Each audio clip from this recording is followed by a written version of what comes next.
Salutare, sunt Alin Costa și acesta este videoclipul în care eu vă răspund la întrebările dumneavoastră. Bun, hai să începem. Prima întrebare este: cum arată o zi perfectă alături de iubita ta? O zi perfectă alături de iubita mea începe într-o cameră de hotel de lux, bineînțeles, undeva la malul mării, un mic dejun la pat, ne trezim frumos, mergem pe plajă, unde ne îmbarcăm pe un iaht, alături de prieteni, deschidem o șampanie, o sticlă de șampanie, bineînțeles, și se încheie după seara la un restaurant, mâncăm ceva bun, după pe terasă, la povești, și cam asta ar fi o zi ideală, superbă. Bun, care este cel mai nebunesc gest făcut din dragoste? Păi, nebunesc gest. Cred că o surpriză pe care am făcut-o iubitei mele de la momentul respectiv. Eram în Ibiza și am închiriat o cameră de hotel de ziua ei și am plătit în plus să-mi facă cu petale de trandafir, cu șampanie, cu flori, cu ciocolată, un mesaj frumos de la mine. A rămas profund impresionată și o amintire pe care nu o va uita nici ea, nici eu toată viața. Ceva frumos. Nebunesc nu pot să zic că e, dar a fost o nebunie pentru că a fost ceva ce am făcut pentru prima dată. Amândoi. Deci care este turn on-ul tău și turn off-ul tău la o persoană? Ce te atrage sau nu la o persoană? Ok. Fizic. Mă atrage dacă este fit, da? Să văd că îi place să aibă un stil de viață sănătos, să ducă la sală, să fie brunetă, înaltă cât de cât, 1,60 și 1,70 aici, ochii colorați dacă se poate, dacă nu e o problemă. Și turn off, să aibă un istoric necurat, să o știe prea mulți dintre oamenii pe care îi cunosc eu. Am eu o problemă cu chestia asta, cu body count-ul la femei. Dar ăsta e un alt subiect și continuăm. Care a fost cel mai urât fel în care ai dat papucii cuiva, dar cel mai urât fel în care ți s-au dat? Mă, cred că cel mai urât mod prin care ai putea să dai papucii cuiva este să îi dai un SMS, să te desfaci prin SMS, știi? Nu e cel mai demn lucru de făcut. Și mie mi s-au dat, nu prea mi s-au dat papucii mie. Adică femeile din viața mea au plecat pentru că nu mai suportau, să zic așa, să mai stea cu mine. Eu n-aș fi vrut să plece, dar felul meu de a fi, ele mă iubeau foarte mult și eu nu puteam să le iubesc pe ele la fel de mult încât să mă țină legat de calorifer sau să nu pot să-mi trăiesc eu viața așa cum vreau eu. Bun. Cum ți-ai pierdut virginitatea? Asta că e întrebarea 5. Cum reacționezi când ești respins? Ca un cavaler, îmi văd de treaba mea, n-a fost să fie, mai sunt femei, nu sunt disperat, dar vă dați seama că e urât să fii respins. Se mai întâmplă, dar în general nu prea mă duc undeva unde nu simt că e loc. Și nu prea pun întrebări la care nu știu răspunsul. Înțelegeți? Bun. Când ți-ai pierdut virginitatea? Păi cred că aveam 13 ani. Da, 13 ani aveam. Eram la un prieten acasă, veniseră două vecine de ale noastre și ne-am combinat, unul cu una, eu cu cealaltă. Fata avea un istoric. Auzisem de prin cartier că am mai fost cu X, Y, Z și vreo încă 4-5 litere din alfabet. Dar nu mă deranja, pentru mine era o oportunitate de a scăpa de chestia asta, știi? Și aia a fost. Ăla a fost de fapt începutul vieții mele de adolescent, să zic așa. Cât de important este sexul în relație? Ai avut experiențe sexuale, emoționale cu persoane de același sex? What? Nu. Sexul este foarte important în relație. Cam 80% aș spune eu din relație. Și cu același, ce zice? Să am experiențe cu același, nu, în niciun caz. Eu sunt femeia, mi-mi plac femeile prea mult. Serios. N-aș putea avea relații cu un bărbat niciodată. În schimb, am mai fost la anumite petreceri unde mai erau și bărbați la genul ăsta de petreceri sexuale, să zic așa. Și n-am o problemă, doi bărbați cu o femeie sau genul ăsta, da? Să nu ne atingem eu cu un bărbat. Ne vedem de treburile noastre acolo, e ok. Bun. Cât de activă, nu. Care este cea mai mare fantezie a ta când vine vorba de dragoste? Descriere. Cea mai mare fantezie a mea este să fac dragoste cu două gemene. Încă n-am făcut-o, dar sper că va urma cât de curând treaba asta. Sau mai am încă o fantezie destul de nebună. Aș vrea să fac dragoste cu o mamă și cu o fiică. Sunt nebun, știu, dar astea sunt fanteziile mele și mă descarc aici în fața voastră. Sunt exact cum sunt eu în realitate. Nu mă feresc cu nimic. Bun. La ce nu ai renunțat niciodată, nici măcar de dragul iubirii? La stima de sine, bineînțeles. La caracterul meu. Nu m-aș vinde pentru nimic. Nu aș face ceva ce nu este etic și normal în capul meu. Pentru iubire. Poate pentru iubire mi-am călcat pe rogoliu de multe ori, dar nu la modul ăla să fiu călcat în picioare. Dar am mai lăsat de la mine, că știu că femeile spun prostii pe gură, dar după le regret. Și am văzut chestia asta în copilele din femeile pe care le-am avut. Și am zis să trec peste și să închid ochii și să mai dau o șansă, că eu pot ierta foarte multe chestii. Foarte multe. Dar avem o limită fiecare. Bun. Dacă am întrebat fosta despre tine, ce ne-ar spune? Numește 3 lucruri. Chiar vă rog să căutați fostele mele, vi le spun și eu, unele sunt publice, pe altele nici nu stau să vorbesc despre femeile din viața mea, că nu mi se pare normal. Dar unele chiar am avut relație serioasă, m-am și postat, m-a și văzut lumea prin oraș, pe la restaurante, pe la cluburi, pe unde mai ieșeam noi împreună. Și puteți să ne întrebați. Nu este o fostă care să nu mă vrea înapoi. Asta una. Și a doua, niciuna n-ar avea ce să spună despre mine, pentru că eu tot timpul le-am respectat, le-am plimbat, le-am îmbrăcat, le-am făcut cadouri, le-am făcut să fie respectate în lumea unde umblu eu, adică la modul să le se spună sărmâna de oameni în vârstă, mari, să zic, da? Deci, n-are ce să zică de rău de mine și dacă ar ce de rău ar minți. Dacă ar fi vreuna, dar nu cred că există, că nu ai de ce să zici ceva de rău de mine. Atâta timp cât eu am rămas în relații bune cu toate fostele mele. Și rămânem prieteni și suntem și în momentul de față, dacă mă caută sau dacă avem nevoie unul de altul de ceva, cu mare drag ne ajutăm și chiar se întâmplă chestiile astea, să mai avem nevoie unul de altul. Fiind ea într-un domeniu, eu într-un domeniu, ne mai ajutăm, că așa sunt oamenii, nu? Trebuie să rămâi în relații bune. De ce să... Nu ne-am înțeles, da? Rămânem prieteni. Nu ne certăm, nu suntem toxici unul cu altul. Nu-mi plac mie chestiile astea. Nu-mi place să am dușmani și să rămân în dușmănie cu oamenii. Nu-mi place chestia asta. Bun. Cum te-ar descrie cel mai bun prieten, cea mai bună prietenă? Dar mama ta.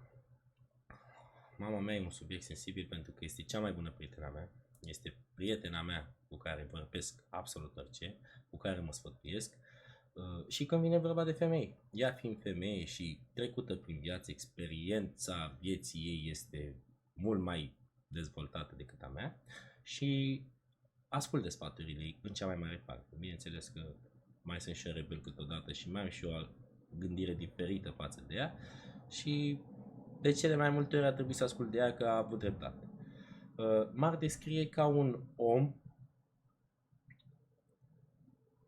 bun, că ea a văzut în mine chestiile astea. Și prietenii mei văd în mine chestia asta. Sunt un om bun cu care nu vrei să te cerți, cu care nu vrei să ai dușmănie. Un om pe care vrei să-l ai în preajma ta. Dacă mă pierzi ca prieten, e pierderea ta, nu e a mea. Bun, mai departe. Cum îți imaginezi viitorul tău, familist sau carierist? Care este jobul ideal pentru tine? După cum probabil știți sau nu, eu sunt antreprenor. Eu sunt un om de business. Mie nu-mi place să lucrez pentru altcineva, lucrez doar pentru mine și pentru familia mea. Mă văd familist pentru că am crescut într-o familie numeroasă, îmi doresc foarte mult copii și îmi doresc ca la bătrânețe să fiu înconjurat de nepoți, de veri, de nepoate, de tot felul de neamuri. Da? Cât despre carieră, pot spune că le pot face în paralel. Pot avea și carieră, pot avea și o familie. Vreau să-mi automatizez atât de mult business-ul și business-urile de fapt pe care le am, să le automatizez atât de mult încât să nu mai fie nevoie de mine și să-mi pot petrece timpul cu familia mea, cu copiii pe care îi voi avea și să le ofer cât mai mult timp cu mine. Și eu vreau să fiu tatăl perfect pentru familia mea. Ce te enervează cel mai tare? Care a fost situația în care ți-ai pierdut ultima dată controlul? Eu sunt un om foarte calm de obicei și în familia asta eu având un frate, fratele meu cel mai vulcanic. E mai mic decât mine, dar să vă zic sincer, mi-a bătut câțiva prieteni pentru că nu i-a plăcut lui cum mi-au vorbit ei mie. Dar eu nu sunt genul ăsta vulcanic sau să rezolv problemele cu bătaia. La mine e de ajuns să vorbesc cu tine și nu-ți permis să te ceri cu mine, nu-ți permis să vorbești urât cu mine. Eu îmi impun respectul meu altfel. Și dacă te văd că ești obraznic, ori și de respect, ori și de frică. Ultima dată când mi-am pierdut controlul, nici nu mai știu, sincer să vă spun. Nu sunt genul ăsta să sar la bătaie, decât dacă văd că nu mai e cală de întors. Dar îmi rezolv problemele cu calm și cu creier. Bun. Ce te enervează cel mai... Asta, da? Ce dependențe ai? Droguri, alcool, medicamente, jocuri de noroc, video games, etc. Dependența mea cea mai mare sunt femeile.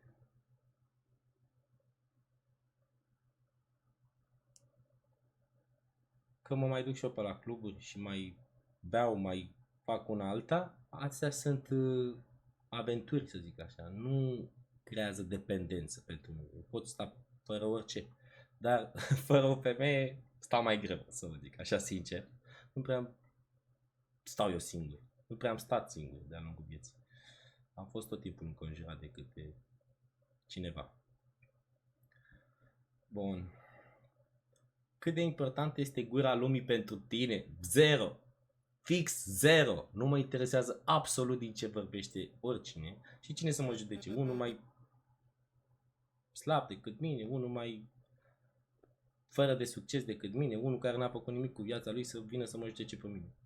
Nu mă interesează ce spune oricine despre mine. Atâta timp cât eu sunt împăcat cu mine, că am făcut bine și că aștept în continuare bine, eu sunt fericit și doar liniștit.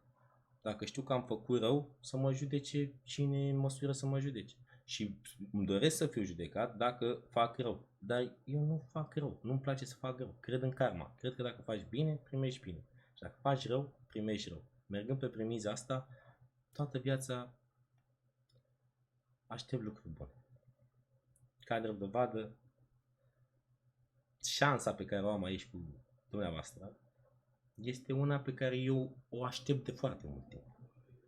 Mi-am dorit foarte mult timp să apar ori la Insula Iberiei, ori la Asia Express, ori la o emisiune de genul ăsta, cu formatul ăsta, care s-ar potrivi mie și mentalității mele.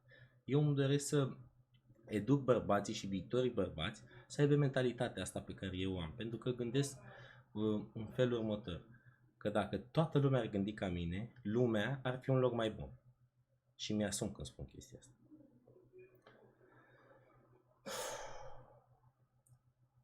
Care este cea mai mare jignire pe care ți-o poate adresa cineva? Prostule. Mie n-ai voie să spui că-s prost. Pentru că nu sunt prost. Da? Dacă eram prost, nu eram aici. Dacă eram prost, nu realizam nimic din ce am realizat până acum. Și mă deranjează să-mi spună mie cineva că sunt prost. Dar nici eu la rândul meu nu jignesc pe cineva cu prostule. Poate o să-l fac idiotule în glumă sau tâmpitule, dar niciodată prostule. Prostule este foarte jignitor în opinia mea. Nu supăr sau proasto. Și nici proasto să fie așa jignitor cu o femeie. Poate la nervi mai spui când ai foarte mulți nervi, dar nu știu. Nu trebuie să ajungi până acolo, în opinia mea. Mie nu plac femeile toxice, relațiile toxice. Eu vreau să stau liniștit, vin de pe stradă cu stres de la muncă, din trafic, mă înjur cu lumea și vin acasă, unde? Să mă cer cu soția mea, unde vreau să fie oaza mea de liniște și doza mea de fericire? Nu. Eu vreau să fie pace și armonie. Să primesc o îmbrățișare, să primesc o mângâiere. Asta e stilul meu de viață. Asta îmi doresc. Bun. Există un subiect despre care nu ai vrea să vorbești în emisiune? Care și de ce? Eu pot vorbi despre absolut orice subiect și referitor la orice subiect. Nu mă deranjează să vorbesc despre nimic. Mă cobor și mă ridic la orice nivel al discuției cu orice fel de persoană. Deci chiar nu mă deranjează să vorbim despre absolut orice. Bun. Ești de acord cu zicala? Ești de acord cu zicala, în dragoste și război totul este posibil? Ce reguli e încălcat în dragoste? Wow, da, bună întrebare. În dragoste și în război totul este permis, asta e un pic așa egoist și cam fără scrupule, a zice. Eu nu sunt genul ăla de om care să-mi calc pe mândrie, pe orgoliu și pe demnitate să fac unui om atât de mult rău încât să zic că mi-am permis să fac chestia asta. Nu. În dragoste trebuie să fie dragoste. Da? Să faci totul din iubire, dar nu chestii negative. Și nici să forțezi pe cineva să te placă, să te iubească. Dacă te iubește, te iubește așa cum ești. Nu, nu trebuie să recurgi la anumite chestii nasoale doar pentru iubire. Nu văd viața așa eu. Cu toxicitate și cu răutate și cu chestii făcute pentru iubire negative. Bun.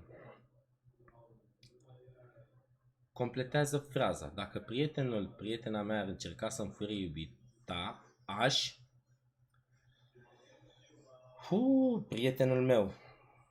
Prietenul meu e mult spus. Am câțiva prieteni pe care îi număr pe degetele de la o mână, da? Cunoștința din jurul meu, la care nu am nicio așteptare că ar face sau nu chestia asta, ar fi mai bine să nu încerce. Pentru că e urât. Ca băiat, da? Dacă ești prieten cu mine și deja eu ți-am prezentat-o ție pe iubita mea, tu nu mai ai voie nici să te uiți cu ochii în ochi cu ea. Eu unul așa fac. Eu nici nu mă mai uit la nevestele, la prietenii mei, eu nici măcar nu mă uit în ochii lor. Dacă le salut, bună și atât. Nici măcar asta, când salut pe cineva la o masă de băieți și femei, salut bărbații, la femei nici nu mă uit contact vizual. Venind dintr-o lume unde se ține cont de respectul ăsta, nu știu dacă se observă, dar eu sunt mai țigan așa și crescut între țigani. Eu am crescut cu ideea asta de respect față de nevasta prietenului, unchiului, verișorului sau mai știu ce. Dacă mi s-ar întâmpla chestia asta, în funcție de atitudinea ei, aș lua măsuri. Dacă ea mă lasă pe mine și se duce cu el, bravo ție, băiatul meu, ești șmecher. Respect și să fii sănătos, să vă mâncați unul pe altul de fond. Da? Dar dacă el e de la bădăran și se dă la ea în timp ce e cu mine și femeia nu vrea și el tot insistă și e obraznic, păi, legea lui om. Ești om cu mine, sunt om cu tine. Dacă ești javră cu mine, eu pot să fiu de 10 ori mai javră decât tine. Că aleg să am caracterul ăsta de om finuț, așa îmi place să fiu, dar un animal am și eu în mine. Și pot să scot și țiganul din mine, dacă vreau. Cu cine și-o încearcă cu mine și nu pot să rezolv altfel. Nu prea dau eu voie oamenilor să ajungă până în punctul de a-mi face mie rău în stilul ăsta, să dea la femeia mea și eu să nu iau nicio atitudine. Se vede urât. Și eu, orgoliul meu de bărbat, nu prea își permite oricine să facă chestia asta cu mine, că eu ține de respect. Bun.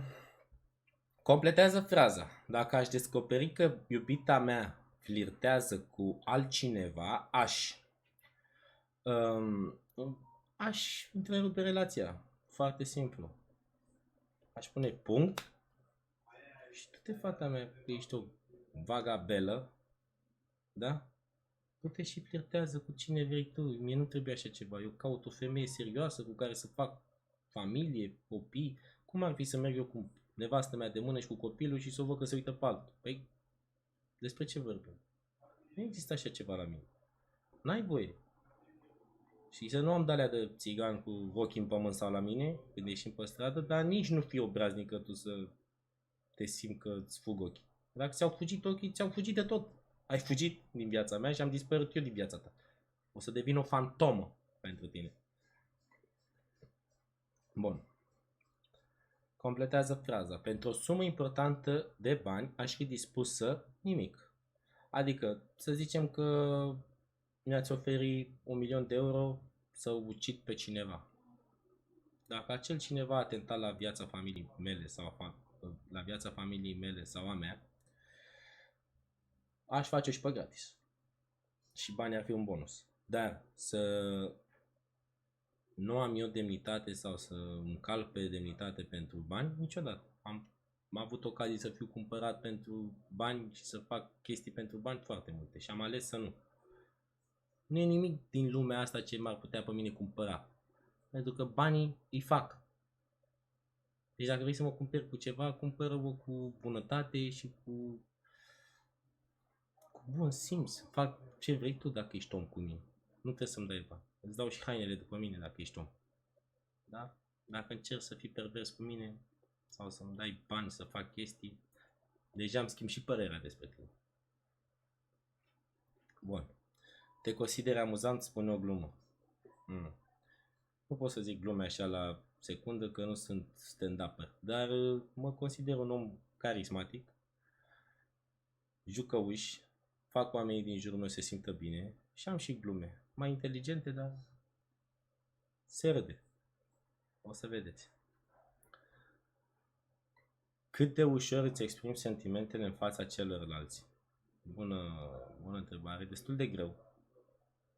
Pentru că, fiind dezamăgit în dragoste de-a lungul vieții și dezamăgit cel mai rău de prieteni la un moment dat, am ajuns să am o barieră și să nu mă mai deschid așa ușor în fața oamenilor. Păstrez o limită de sociabilitate și de respect și am, să zic, ca și niște teste pe care le dau oamenilor înainte de a mă deschide puțin câte puțin. Da? În sensul că trebuie să treacă timp pentru a mă putea deschide în fața cuiva. Care este sentimentul pe care l-ai în acest moment când înregistrezi filmulețul ăsta de casting? Păi, mă simt minunat și abia aștept să trăiesc experiența asta. Este ceea ce eu îmi doresc de ceva timp, nu de mult, dar de câțiva ani îmi doresc chestia asta și am ocazia să se întâmple datorită vouă. Vă mulțumesc mult și ne vedem curând. Să aveți o viață frumoasă.